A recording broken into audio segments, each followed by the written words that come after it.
یو کس وایي چې زه په یوټیوب چینل کې او په ټیک ټاک باندې اسلامي ویډیوز اپلوډ کوم او یو څو ورځې پس کمپنۍ ما ته د هغې پیسې راکوي، آیا دا پیسې اخیستل ټیک دي او که نه؟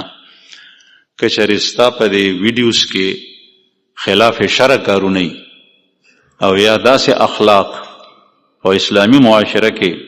خورېږي چې هغې سره دین ته، دیندارو خلکو ته، عقیدې ته، عمل ته، کردار ته نقصان رسېږي،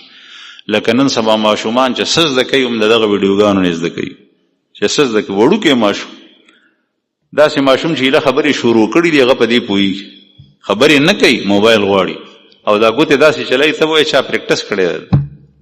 د هغه اخلاق پې خرابېږي، د هغه سوچ او نظریه پې خرابېږي، هغه پې د دین نه وړي، نو ته برابر په هغې کې شریک یې او په دې باندې پیسې اخیستل او دا کار کول دا دواړه حرام دي. تا نه به الله جل شانه تپوس کوي.